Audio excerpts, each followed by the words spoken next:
CNN's Erin Burnett did a deep dive on Vice President Kamala Harris's far-left past and was shocked by some of the Harris 2019 policies. Let's watch. A K-file investigation has uncovered, meantime, a 2019 questionnaire. And in this questionnaire, Harris laid out some much more liberal stances, among them on immigration.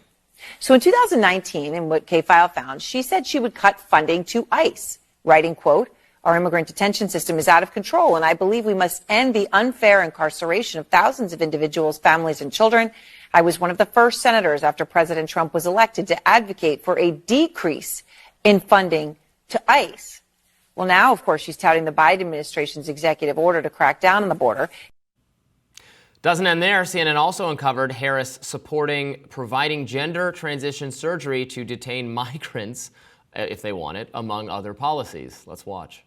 She said on immigration, she made this open-ended pledge to end immigrant detention. She said she supported taxpayer-funded gender transition surgeries for detained migrants. She also said she supported taxpayer-funded gender transition surgeries for detained migrants. She actually said she supported that. She both wrote and answered in the affirmative when she was asked this. Oh. And she said she also supported it for federal prisoners. Now, she also pledged to slash immigration detention by 50%, close all family and private facilities, and decrease funding for ICE, and then the end ICE detainers with local law enforcement. I mean, these are things that, you know, it would be hard to think that you would come up with taxpayer funding gender transitions for detained migrants, and yet this, as you say, written and verbally. You know, what else, you know, did you find?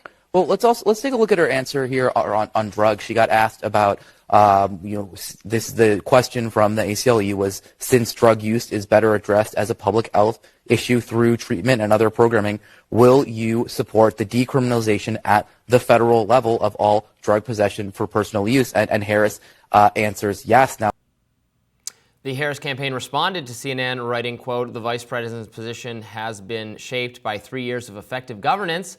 As part of the Biden-Harris administration, the campaign refused CNN's request to elaborate further." Excellent work there that's Andrew Krasinski, also known as K-File, who is one of the greatest mainstream reporters, very fair to both sides, goes back and finds, he's done a lot of exposés on people who had plagiarism in the books they wrote, and he's definitely gone after some conservative figures, but he also holds Democrats accountable. You know, just publicizing, voters ought to know.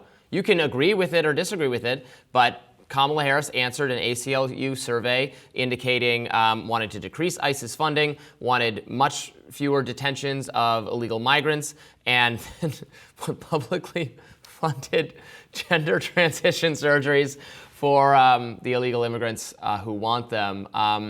You know, it's not something one wants to run on as a policy issue, I don't think, which is why the CNN host was so kind of, you could see her really struggling, being like, my God, why did Harris say this? I know this is unpopular. So bad. Help. Why did the publicly funded gender assignment surgeries make you giggle, Robby? Because it's, I think, a very far left policy that maybe 15% of voters would support doing that.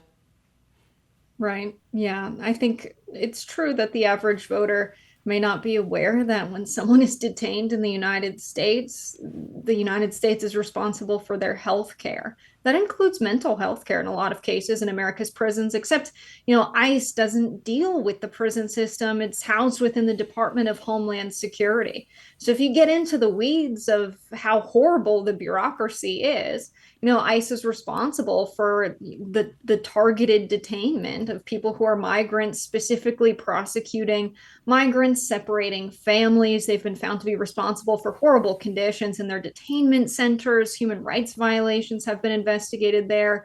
And so this idea that we have, you know, migrants detained, this costs the United States a lot of money, by an agency housed within the Department of Homeland Security, not subject to the usual regulations of the Justice Department and the U.S. prison system, That is why people call to abolish ICE, because of the lack of actual democratic oversight of ICE and their proven inability to maintain basic human rights among their detainees. And so, yes, it's true that mental health care is provided to people, held in prisons in the United States and detainment facilities. Sometimes that means giving people who are struggling with bipolar disorder and schizophrenia their kind of drug-based treatment.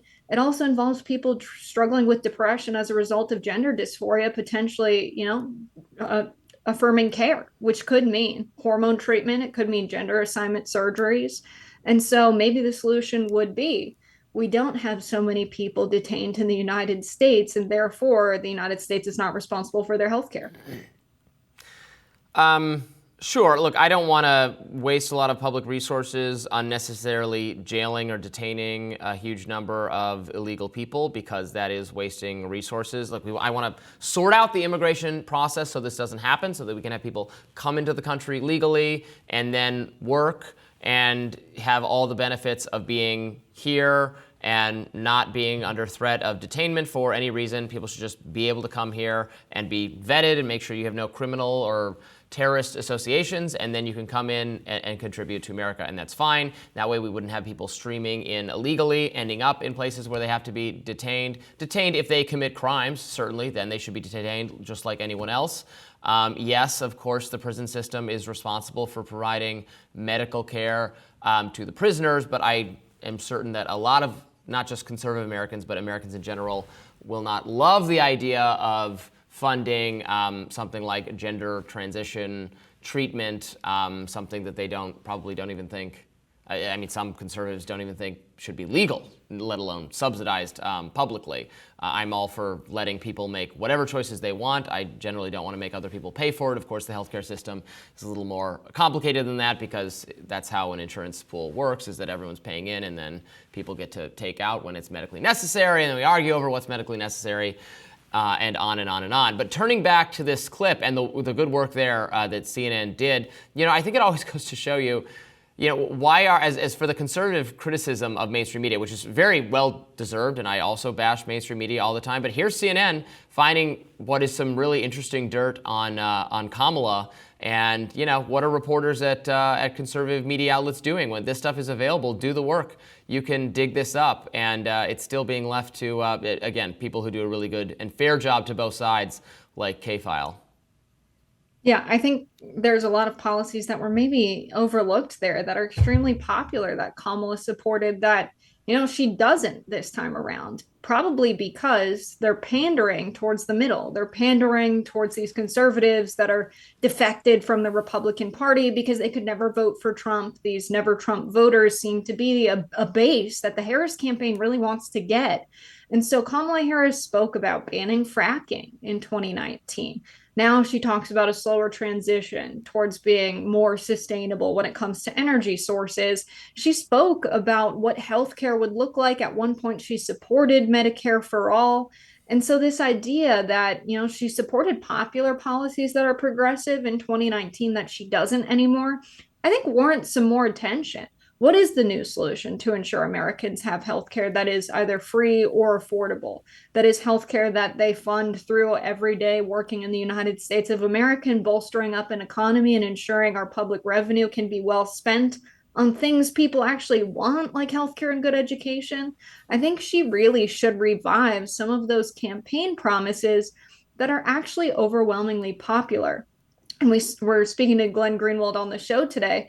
I mean, the perspective is well known that Kamala Harris maybe wavered on these issues because she has donors that don't support the more progressive approach to wealth redistribution when it comes to wealth taxes. Maybe they're okay with the capital gains tax, but not a wealth tax. And so that's why she's gone that avenue. Maybe they're okay with fracking being in existence for another 5 years and a slow transition out so the industry can make as much money as possible. And that's why she's wavered on that. I think it's very possible that, her donors are controlling this policy agenda. But let's be real. Abolishing ICE isn't the only thing that was on that 2019 agenda that's different. And I think who Kamala Harris really is at heart is probably not exactly who she's running as. And I think a lot of progressives look back at that 2019 agenda And they feel like all is not lost when it comes to Kamala Harris being the presumptive nominee, especially with Walz on the ticket. But I think we're going to see tonight Kamala Harris have a different tune around economic policy, around the provision of public services, because as it turns out, it's popular in the polls, not just among progressives, but among Republicans and Democrats who are registered and likely voters. More Rising right after this.